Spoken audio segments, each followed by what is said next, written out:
Good evening all from the Shadow War and welcome. This being the last game before the new year. So I'll say it now, Happy New Year to any of you if you're watching this after the end of December, but if before, please forgive me for saying it now because I may not get a chance to say it to you again. Right everybody, lessons learned. Those of you who do have followed the previous postings in the videos will have known that we played the Battle of Vittoria, the Zadorra Bridges. Now after we finished the afternoon's gaming, we both went away, Ian and myself, and had a think about what was going on, not only the rules, but also on the actual scenario. Now, as I said, I think in my last video, yep, Dave has, as usual, tried to get the game onto a decent-sized table so you can play it in an evening, and that's absolutely spot on, let's be honest. However, as also mentioned, Ian and I, we always go the extra mile to see actually what was it really like, what was really happening, and does the game really, does it really reflect the battle as it was. Now, the truth of the matter is, if you're looking at this right now, you can see the tables are slightly bit bigger. Now, we did some research, and as mentioned, the gaps between the two villages of Gomorrah Major and Durana was about 1,500 meters, and the gap between Gomorrah Major and the second bridge was over 2,000 meters by the looks of it. Now, I've been unable to even fit that without putting up another table, and quite honestly, I didn't have time. So I kept it to one table less than it should be, but it gives you an idea now of the change in the whole dynamic of the battle. You can see that Durana is well out now on its own, and right on the flank. You know, we have got the French have got some cavalry protecting it, but the main force is down here protecting Gomorrah Major.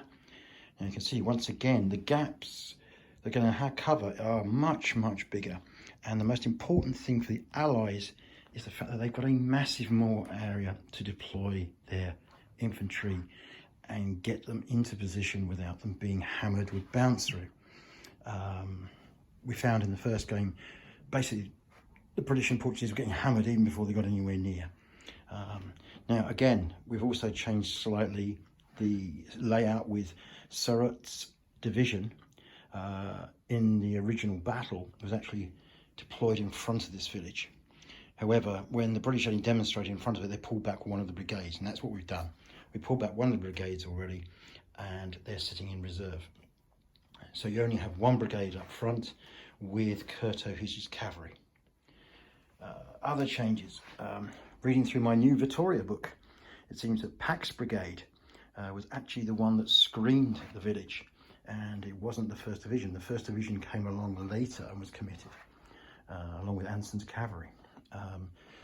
You can see also, here's Longa. Now Longa has now larger battalions. Again, digging around from the orders of battle, using my own calculator, transpires that really these should be large battalions. So they've been increased. They're still recruits, pretty rubbish, but they've now got a bit more of a bite. They did very well in the first game, so Lord knows how they're going to do the second game.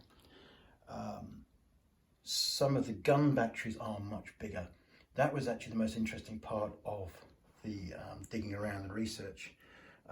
I found that Oman talks about them being about equal guns in this part of the battle, with about 20 guns per side. However, the orders of battle show that over on here, the Army of Portugal had 5 reserve batteries, 2 batteries with the divisions, there's some battalion guns, and the cavalry divisions, so cavalry brigades and divisions also had guns. Digging around on the Napoleonic Wargamer or Napoleon Online website was a fantastic piece of information about the guns that were captured by the British at Vittoria. They captured over 147 guns, and if you run through the order of battle for the whole army, basically the French had a lot more guns than Oman seems to indicate he thought was there. Because if they weren't there, where were they? Because they weren't actually on the other side of the battlefield. So what I've done is I've beefed up the batteries to a standard French battery size, and doing that calculation for the whole army, that comes out at right. It's about 150 guns, and this is what's deployed on this part of the battlefield under the Army of Portugal. One thing I couldn't find out was where the 12-pounders were.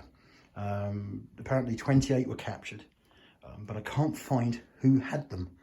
So I've got to do some more digging. I'll do that after this game, and hopefully I'll find out. It would be interesting if it turns out the Army of Portugal did have some 12-pounders, because that would change the dynamics slightly in this battle. So anyway, enough wittering on. I still haven't got my stone bridges. Well, that's not going to happen for a while. But this is the game now. It's on a much, much bigger table. There's a lot more room for manoeuvre. It'd be really interesting to see what Ian does tomorrow with all this space. Less artillery, but bigger battalions, different types of battalions. Definitely a different game, but I'm really looking forward to this one now. There's nothing better seeing a Napoleonic game with some space, because getting the right distance is the best I can anyway. And putting the troops out, you're suddenly get a feel for the size of these battles. And imagine trying to do this 15 mil the whole battle. My God, it'd be a huge table, a big L-shaped table, massive, be fantastic to do. But you could only do this in a hall. And quite frankly, I don't have the troops, and don't have the inclination as well. Anyway, everybody, there'll be a report tomorrow evening, hopefully. But if you can tune in and listen to that, great. If not, as I say, Happy New Year to you all. And I hope you've enjoyed the videos you've seen this year. I'll try and make them a bit more professional in the next 12 months, because I'd like to keep posting the games up and hopefully inspire some of you to have a try at these games. I'll try and post the orders of battle and the labels and everything, and hopefully some of you will have a go at this, whether it's in 15 mil, 28 mil, 6 mil, or even 2 mil. Take care, everybody. Cheers. Bye bye.